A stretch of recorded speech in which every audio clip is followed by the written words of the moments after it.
欢迎来到新闻频道，明星们很高兴您订阅了该频道。谭健次从低谷攀至巅峰的娱乐圈卷王传奇。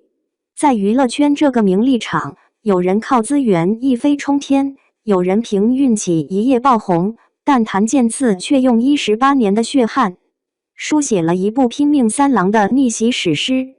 当《猎罪图鉴2》以破8900的热度席卷全网，当沈毅连续50周霸榜角色热度第一，人们惊叹于他的爆红，却鲜少有人知道，这背后是5844个日夜的咬牙坚持，是无数次在崩溃边缘的绝地重生。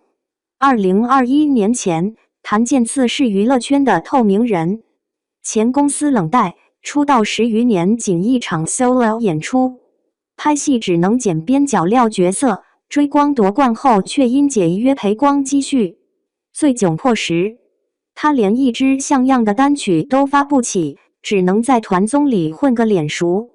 但即便如此，他仍保持着近乎自虐的自律，拍戏被炸伤，脑震荡，心脏疼痛到需要偷拍才能发现，私下里疯狂补课，从表演到唱跳，从综艺感到商务能力，硬生生把自己逼成6边形战士。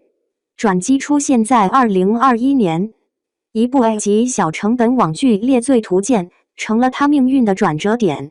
剧组穷到连宣传费都捉襟见肘，主演阵容更是查无此人，但谭健次却用沈毅一角，让观众记住了这张脸。首播当日，他凭借细腻演技让角色热度飙升。剧播期间，微博超话签到人数从3200暴涨至13万，抖音专属 BGM 播放量破亿。更夸张的是，这部剧让爱奇艺和腾讯2大平台破天荒联手力推，最终创下 21.8% 的云和市占率，成为2022年悬疑剧黑马。《猎罪图鉴》的爆红，让谭健次从小透明变身资源咖谣言的靶子。但真相是，他的行程密集到令人窒息。2022年，他全年无休，阳了仍坚持工作。2023年，他一边筹备演唱会，一边进组拍戏，还要录制《你好星期六》等综艺，60期节目连轴转。2024年《猎罪图鉴2》开播前，他刚结束5场个人巡演，又马不停蹄投入新剧宣传。粉丝戏称他的站姐需要3班倒，助理2班倒，而他自己则像永动机般连轴运转。数据最能说明问题，《猎罪图鉴2》播出后，首日热度破8000万，打破平台纪录，云和份额超 20%， 单日播放量连续8天登顶，爱奇艺热度最高达8924，横扫热搜1275个。微博话题阅读量超2065亿。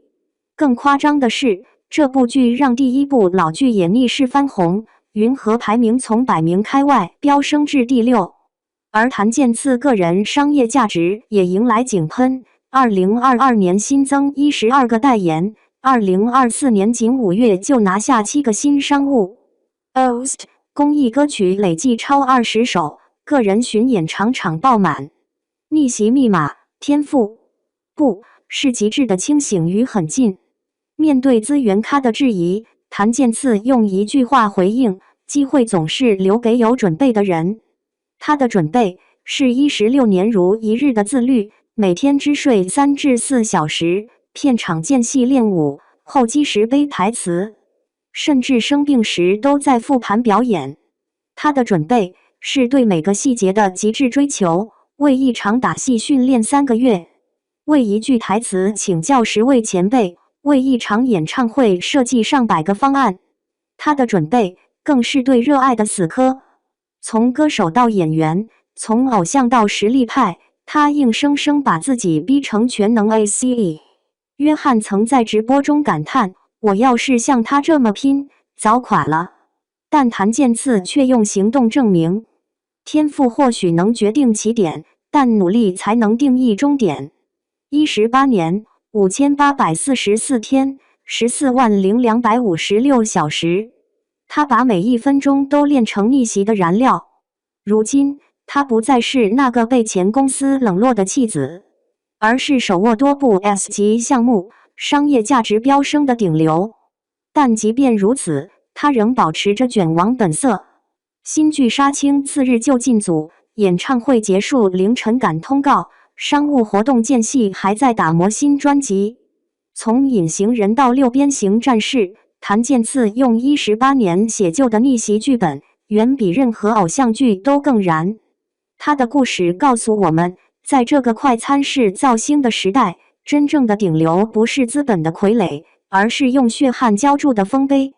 当《猎罪图鉴2》的热度持续飙升，当沈毅成为观众心中的白月光，谭健次早已不是爆红，而是用实力完成了从偶像到演员的蜕变。